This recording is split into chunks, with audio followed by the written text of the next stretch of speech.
Hello guys, delta rankers में आप सभी लोगों का स्वागत है। जैसे कि आज का दिन बहुत अच्छा दिन है, गुरु पूर्णिमा का दिन माना जाता है। इस दिन जो भी हम अपने गुरु से सीखे होते हैं, उनको हम सम्मान देते हैं, सम्मान भेंट करते हैं और उनसे हम ये कहते हैं कि आप ही कैसे थे कि हमें जो एक मार्गदर्शक दिखाए। तो आज हम देखेंगे गुरु पूर्णिमा का अर्थ क्या होता है, क्योंकि अगर देखें तो हम जो पर्सपेक्टिव होगा यूपीएससी के पर्सपेक्टिव देखेंगे, ताकि हमारा दोनों काम हो। देखिए कि जैसे पाते हैं हम कि गुरु में कु लिखा होता है, इसका मतलब होता है अज्ञान या अंधकार। रू मतलब होता है निवर्तक। रू मतलब क्या होता है? अज्ञान या अंधकार। निवर्तक अर्थात निकालना, ठीक है? निकालना। अब इस प्रक्रिया से निकालना और अज्ञान से, अर्थात हम कह सकते हैं गुरु वह है जो अज्ञानता के अंधकार से ज्ञान के प्रकाश की,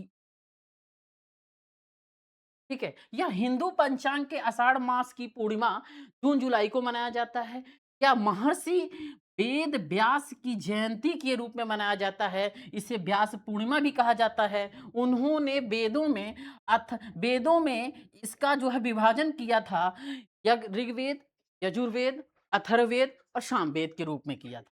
इसमें देखा गया था कि ये 18 पुराणों की रचना इसे एक शिव आदियोगी द्वारा सप्तऋषि योग देने का देने का प्रमाण की ओर साक्ष्य मिला।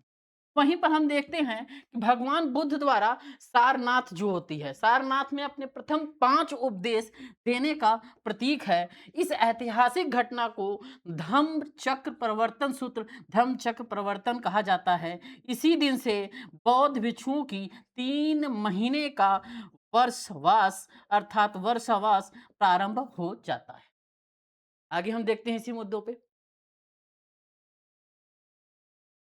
अब आगे हम देखते हैं कि 24वें जो तीर्थंकर आपके हैं, देखें तो भगवान महावीर द्वारा केवल का ज्ञान प्राप्त करने के उपरांत इंद्रभूमि गौतम अर्थात गौतम स्वामी को अपना प्रथम मुख्य शिष्य बनाने की स्मृति।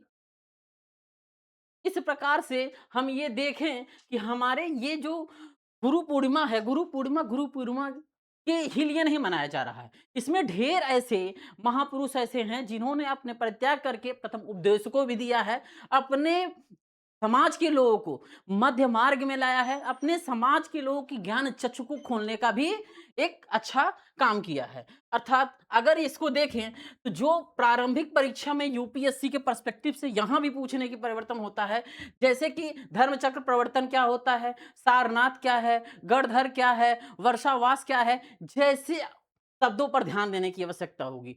मुख्य परीक्षा में भी इससे संबंधित प्रश्न पूछे जा सकते हैं। प्राचीन भारतीय शिक्षा प्रणाली, गुरु शिष्य परंपरा और भारतीय संस्कृति के समसामयिक चरित्र पर उत्तर लेखन। इस प्रकार के से हम कह सकते हैं कि आर्ट एंड कल्चर का भी एक पार्ट है और वहीं पर दिख रहा है कि ये पीटी के लिए भी लाभदायक है। आज का ये मुद्दा जानने का बस इतना ही था कि गुरु पूर्णिमा क्यों मनाई जाती है और इसका मुख्य उद्देश्य क्या है।